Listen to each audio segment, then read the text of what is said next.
family, and friends. Welcome to another episode of Mental Health Conversations with Nerat-Dagwi. I am Nerat-Dagwi, and this is a podcast where we talk about mental health, and I just share practical tips on how you can be more intentional about your mental health. Like I said, this season, I'm not going to be doing it alone.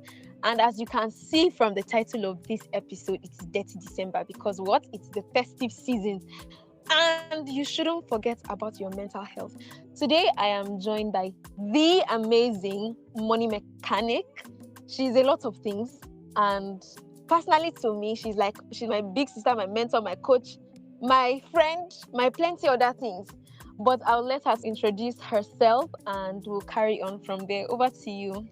All right. Hello, everyone. My name is Christine Ishampepe Bihishima. I am a lawyer. I am a serial entrepreneur. What else? I'm a lover of community. And let me see what again. I'm just an exciting, bubbly human being that just, loves life and is just living a life of purpose. I am currently a personal finance coach known as the Money Mechanic. And I'm so excited to be here. Thank you so much for hosting me. Thank you for honoring my invitation. All right. So, based on the topic for this episode, Detty December, I just knew that I had to do an episode for it. And like it or not, finances affect our mental health. I know that Christine has done an episode on her podcast to highlight this. I've also done an episode or two about how economics affect our mental health. And because it is the festive season, we're really going to be delving deep into this. So the first question is, I know some parts of the story, but I don't know the full gist. So she's going to share with us, Christine, your journey to becoming a financial coach began with a very personal story. Can you please share what that story is? Okay. All right. So my journey to becoming a finance coach, is a story of being there, done that. I am always so confident about what I teach about because it's something that I have personally experienced. And they say experience is the best teacher, right? Now, my journey as a personal finance coach started when I was in the university. I had, been involved in a couple of businesses while in the university.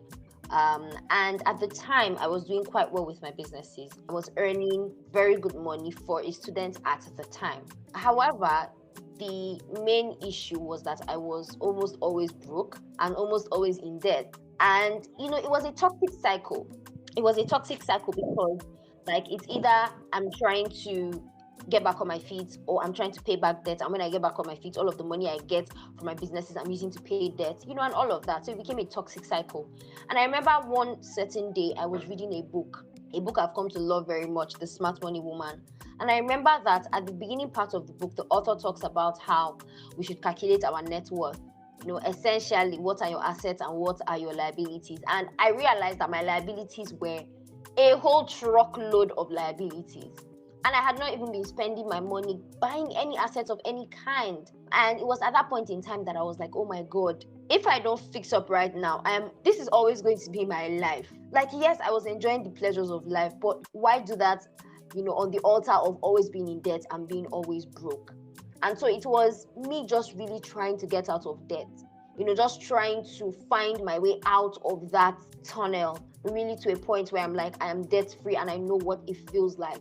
It was my journey trying to get out of debt and into a better place in my finances that led me into becoming the money mechanic.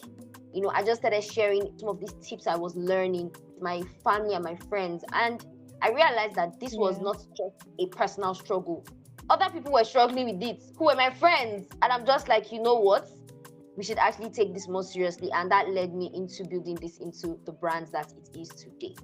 Oh, awesome. Thank you so much. I think you have even just answered the second question that I was about to ask about what the turning point was for your finances and also for your mental health, because considering you were broke and of course that always takes a toll on people's mental health. So on the mental health aspect, how did it affect you being broke and you were making money? It's not like you didn't have an income. You had an income, but you were still being broke. How did that affect your mental health? So this question is so my God. it affected my mental health a whole lot. Girl, I was always like in a constant cycle of panicking. Do you understand? Like, oh my God, I owe this person. And then, the thing with debt is like sometimes it's not like you're really intentionally intending to and especially if you're not somebody who is not a person of integrity, because there are people who they can run away with your money and they won't feel bad. But for me, I'm just like, oh my Yeah. God, I'm in debt and all of that. And then why am I just always broke? So I was always in a state of panic, like, oh, I have money today, I don't have money tomorrow. So you're always like anxious. How am I going to take care of like stuff in the future? Oh, so if an opportunity comes to me, and that was one great lesson because opportunities were passing me by. Like, I would not forget there was a particular course I wanted to take 1 year when I was still in that cycle, and it was it $10? I'd be $20, and I could not pay because I had no money to pay. And that shook me to reality because I'm just like, opportunities are passing me by simply because I'm just not getting my finances right. So it affected me mentally. I remember when I did that net worth exercise, I would always say this and I would laugh about it, but I did not cry. I wept. You know what it means to weep? I wept because I'm just like, how did I get here?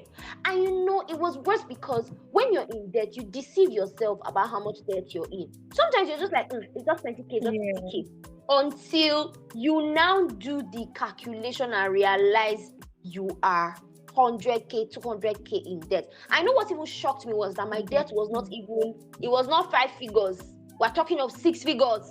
And I'm just like, how? Oh my God. When we're borrowing money, were you not adding, like, were you not doing the math? And so there was also a lot of blaming myself and just like, what did you do? How did you let this happen? It really, really affected my mental health. And being in debt made me so depressed. My God. Like, I was so depressed. I just felt like I'd messed up my life and like, how do I move on from here?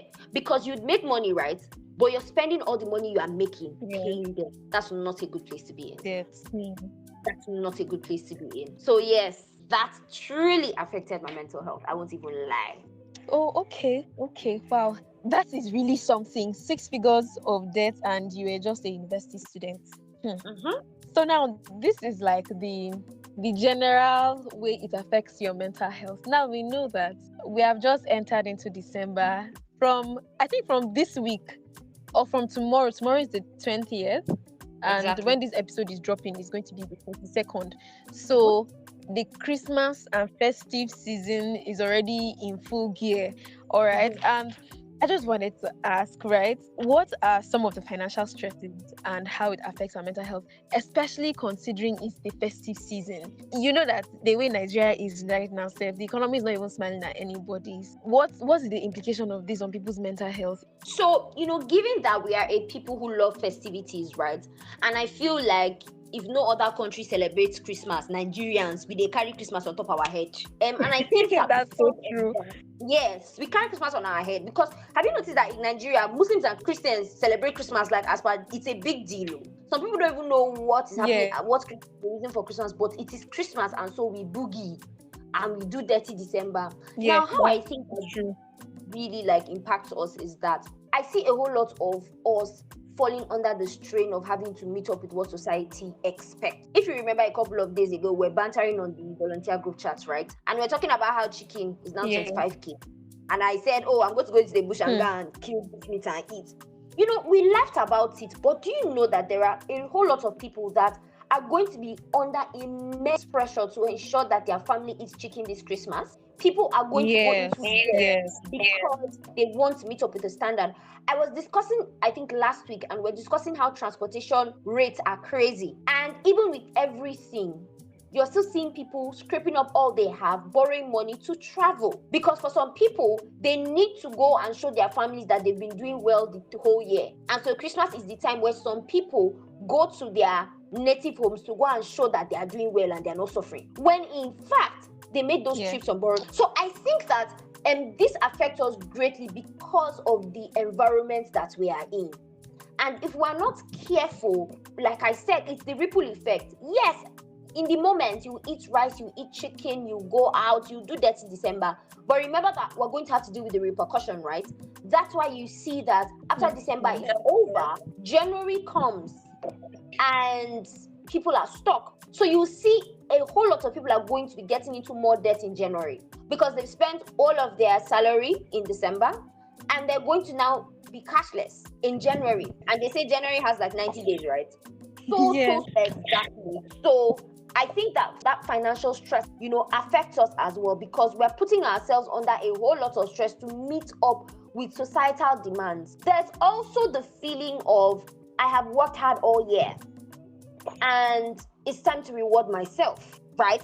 And because of that need to reward yourself, you also put yourself under undue financial pressure. Talk Yeah, about that's black so tax. true. There's also black tax that poses a whole lot of financial pressure on you. So for those listening who don't know what black tax essentially is your family's entitlement to your money.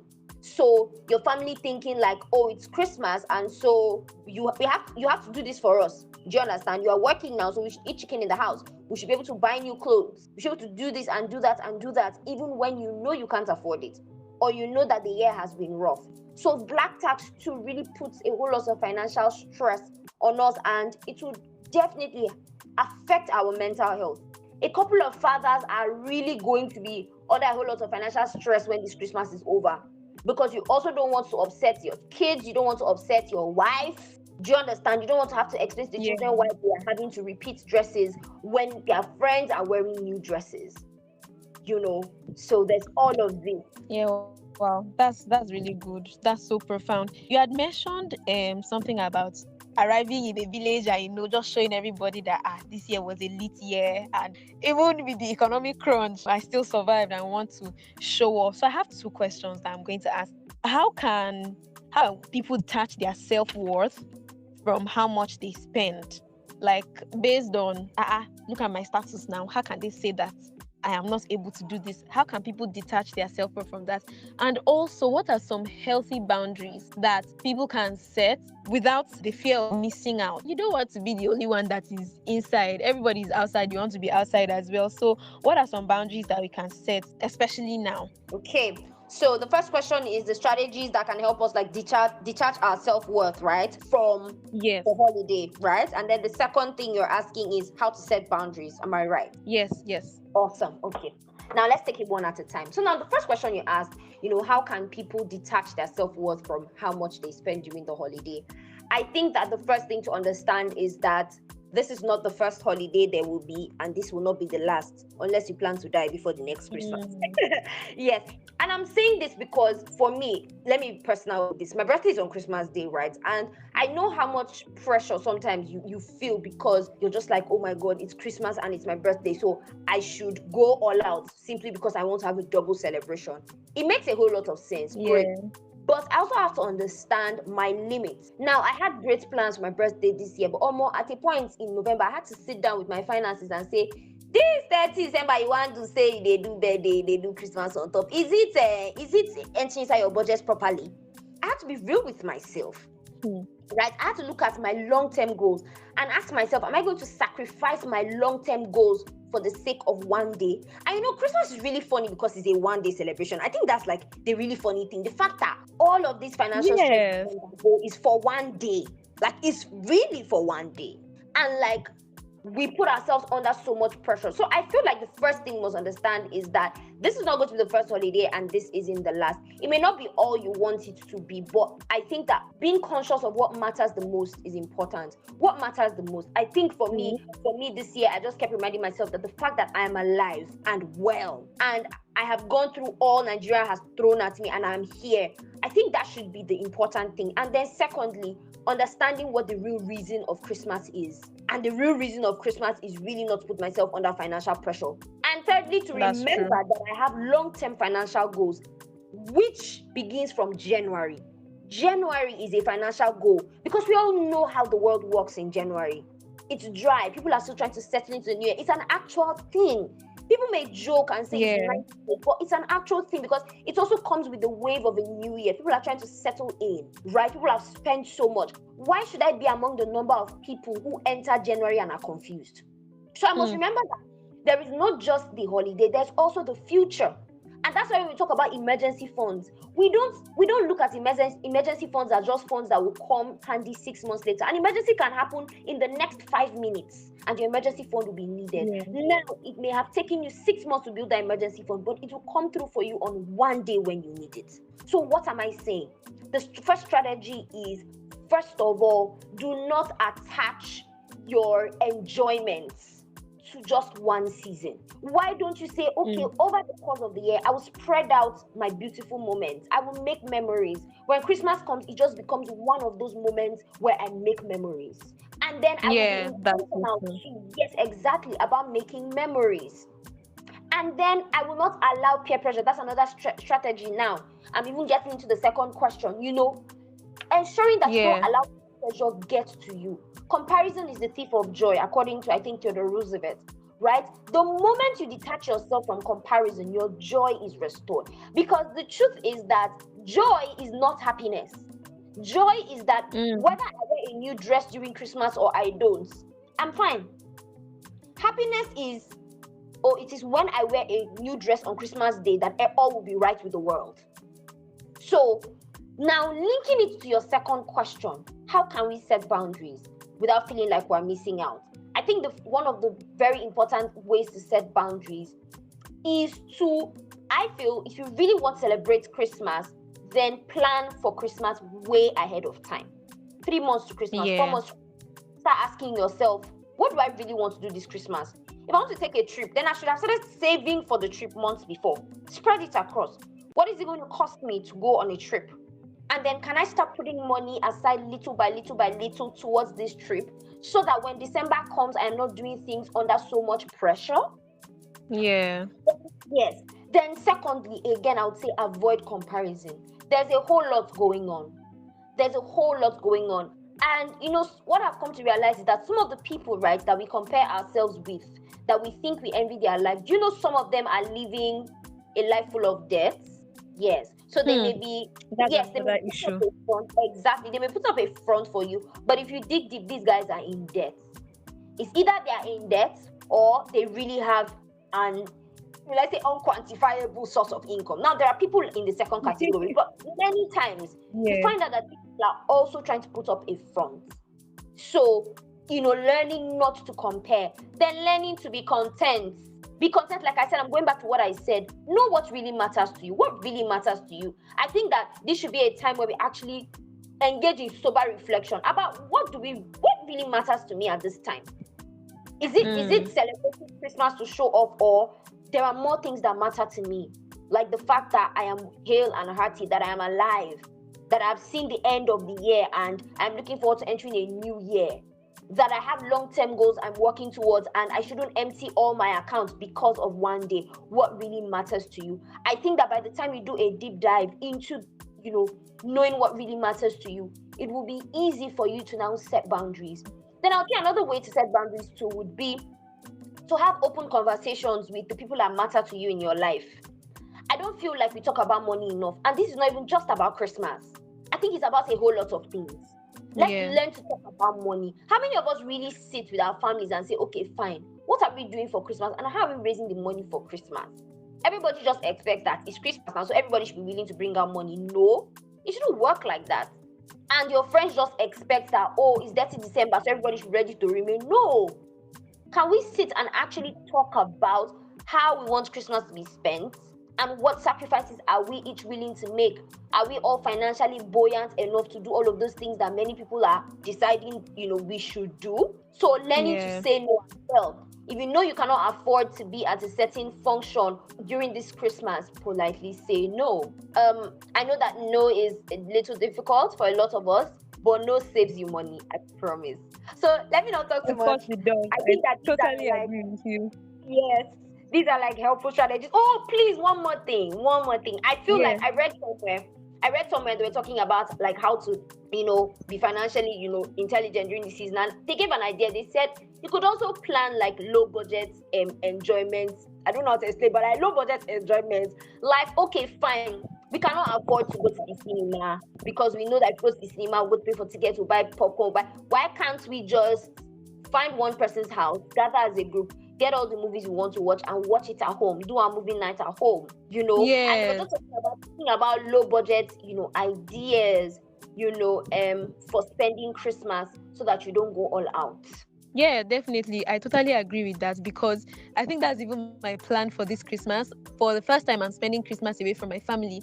So, Yeah. my community, my little community that I have, we're already making plans. I think I've downloaded the movies already. We have already Mhm. divided up who is buying what, who is buying drinks, who is cooking rice, who is making chin chin. Yeah. And we're just going Nice. to, it's going to be very small and intimate. This is something that we've Nice. even been planning for, I think, up to 1 month now. Lovely. I love that. I love that so much. I love that so much. It saves you a whole lot because there's just a whole lot of pressure. And the thing with pressure is that you may not even plan for it, but it will just come. So now you're with your friends, you guys True. go out. So am I supposed to be the only one who's now looking at everybody spending money and all of that? But if you can come together and say, okay, fine, we actually want to celebrate this Christmas. So why don't we chip in, and have a good Christmas? Remembering that January they call more, and it's not even just Yeah. January. We have long-term goals. I'm not praying, like we say, you're not praying for anything bad to happen. But what if on Boxing Day, an emergency? Oh, let me be very practical. Last year on my birthday, Christmas Day, I'm sure you knew what happened. My phone screen went blank on me on my birthday. I was replying messages, my sis. My phone screen went blank. Who would have thought? On a day like that, you would have said, the universe would have aligned. Kaza was God. God was there, and I'm sure He saw. He knew my screen was going to go blank, but my screen got blank on my birthday, which is on Christmas Day of all days. Was that not an emergency? That was. So you can imagine now, what if I didn't have any money? I spent everything doing Detty December, and now a crucial part of my work and productivity has given up on me. What do you do? So it's really not just about January alone. It's about the fact that emergencies still exist even in the festive season, and we must not lose guard. We must not lose guard. Yeah, so you had mentioned about our future plans and our future goals for our finances, especially in January, because January is like everybody's trying to recover. And I've heard people, of course, say January has 90 days. So people have said January is a whole year on its own, right? And I know that some people that are listening to us right now, they are still not going to hear word. And they will still spend all their money and be complaining in January. So how can we recover in January? I mean, they've already given us preventive measures. For those that will be listening to this and they're already far gone, let's say in January now, what message do you have for them? Is there any message of hope for them to recover in January? I want to give them sign of the cross and tell them, may the Lord be with you. Because the funny thing is that a whole lot of people are already far gone, girl. It's already 19th. People who want to make hair, they don't already make hair. People like us who want to do nails, they do the nails. People who want to sew clothes, they don't already give your clothes to tailor. People who want to buy things for chin, they don't already buy them, But what I'll say is, to be very honest, if you're already far gone, I think that, first of all, the first thing I would say is go and see no more. In other words, let this be the turning point for you. Let this be the point of learning. First, that you must understand that this cannot happen next year. It cannot happen next year. It starts from there. Why? So that by the time you are setting your goals for 2025, if Christmas means that much to you, start planning for Christmas from January. Are you feeling me? Yes. So, for example, I like to go on a getaway at the end of the year, just to go and rest and recoup. I start to save from January for that getaway. That to tell you, I start to save from January for the getaway. I split the money across 12 months, and I'm saving my things small, my 5K, my 10K, my 20K. So that when December comes, the pressure is lesser. Even if I'm going to look for extra money, it won't be too much pressure than it would have been if I didn't plan for it. So, but it takes coming to a realization that I cannot do this again. This cannot be my experience next year. Then, secondly, you're going to have to really, really be frugal in January. Really be frugal in really be frugal in January, and see how you can really, really cut costs in January. So a whole lot of, it could be as little as eating at home in January, a whole lot. It could be as if you need to fast and do 100,001, you will do it. It could be that if yes, you're going to have to start thinking about how can I get another source of income. Now, that might not be easy for everyone, again, because we are transitioning from a year to another year. So it might not be easy to just get a quick source of income in January, but that should be something you should also start to consider again. So Yes. I would say that you are far gone already. You've already deed has been done. But what we're saying is entering 2025, you need to be more intentional about now planning ahead. That also means that in planning ahead for your next year's Christmas, also plan ahead for an emergency fund. Because again, like I said, that you are celebrating does not mean that an emergency cannot happen. It can happen. And now for anyone who's far gone now and has spent all their money on enjoyment, pray that an emergency doesn't happen, because that means that if an emergency happens right now, you are stuck. You are really, really, really stuck. Yeah, you had mentioned something about fasting in January. I think that if you're already far gone right now, in January, a lot of churches are going to be going on different types of fast. Them. So Exactly. it is time for you to, repent. Like the money mechanic has said, go and sin no more. So in January, you will just purify yourself. For those of you that are Christians, purify yourself and take that fast, just take the L and rest and recoup, and then come out stronger with better planning skills. This is so wonderful. I'm so grateful that we could have this conversation. I'm really glad. Don't let anybody pressure you. At the end of the day, you need to focus your energies on what is important. And trust me, your sanity is important. Your mental health is important, because that's the same mental health that you're going to be carrying into the new year. You might as well be intentional about it. So finally, we're just going to wrap up in a few seconds. You have given us a lot of strategies, a lot of plans to follow. But like in a nutshell, what is one mental health tip that we can hold on to in this season, or a piece of advice for people that are feeling oppressed already? I would say, to be honest, be thankful for what you have. And I'm saying this maybe because that's my own mental health tip that I'm personally like applying. I was under, and I was very vulnerable. I'm turning 30 right this year, and I struggled with this knowledge for the longest. I was really afraid, because you know how it is now, 30, and then there's that fear of you're 30, you're unmarried. Oh my God, my 20s are gone. Now I'm old. I'm now a 30 plus woman. I'm going to start getting all those questions like, you're 30, who's the man? A whole lot. I was just freaking out, and I'm just like, oh my God. Then on the other hand, I was also now feeling like, okay, I'm turning 30, so like, I need to shut down, like, I need to do this. I had like a whole list of things I wanted to do, for my 30th as well. And then, in between everything, things didn't really turn out the way I wanted it to, and I couldn't do like 80% of like what I wanted to do, for my 30th. Oh, wow. And then that now led me to another bout of feeling like, oh my God, I couldn't, now that I've accepted to be 30, I can't now even celebrate it the way I want to celebrate it. Can you see the transitions of emotions? Like, it now became a point of, okay, fine. If I'm going to celebrate the 30, we might as well celebrate it large. Now I can't celebrate it the way I want. So like, oh my God, I'm a failure. Do you understand? It's not turning out the way, is this like an omen that 30 is not going to be a good year? All of that. But I think that what I now came to realize was that I was not being thankful for what I've been through to this point. How many people have gotten to their 30th year? I am sound. I am okay. I may not be celebrating it the way I want to celebrate it, but I am alive. And isn't that like the greatest gift ever? They say that where there's life, there's hope. I know what I just told myself. I said, you didn't celebrate 30 the way you wanted, you'll celebrate 31, even double. And that's just where I'm like, it's just a birthday. You can celebrate, who cares whether it's not a zero number, 31, celebrate it. So I've decided, you know what, I'm even going to be more intentional. I'm going to start planning my 31st from January. I didn't do that for 30, but I'm going to, because I want to make up for my 30th, I will start planning from January, and I'll celebrate my 31st as glamorously as I want to celebrate. But for now, I'm going to hold on to the fact that I made it here. Yes. And I think that for me, that has just put me at rest. I'm not even panicking. Everybody's been asking, like, where's the party at? Is there good? I'm just like, I'm not even panicking. I'm glad that I'm alive.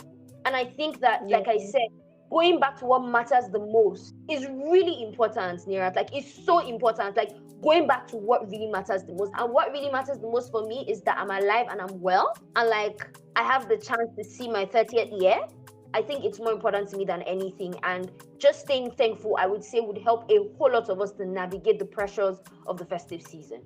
Yeah, that's so wonderful. That's so wonderful. It's even something that I have been emphasizing to practice gratitude, honestly, because there's nothing that is greater than that. I mean, there's nothing that keeps you in check. There's nothing that makes you remember to be content and to stay grateful and to just be thankful for where you are at. Everything in the world can be going wrong, but like still be grateful because we're still alive, and it is only people that are alive that will live and enjoy life, right? So don't cut your life short by worrying about tomorrow. Oh wow, this was a very beautiful episode, I can't lie. I'm looking forward to when we can actually be in a real studio and maybe Yeah, even have longer conversations. I know. Yeah, it's going to be so wonderful. So let's keep the conversation going on social media. You can follow me at Nerat-Dagwi on all social media and follow the podcast page as well on Instagram and on Facebook. You can also follow the Money Mechanic on all social media. Yes, because you need help with your finances and she will definitely help you fix your finances. Until next time, bye.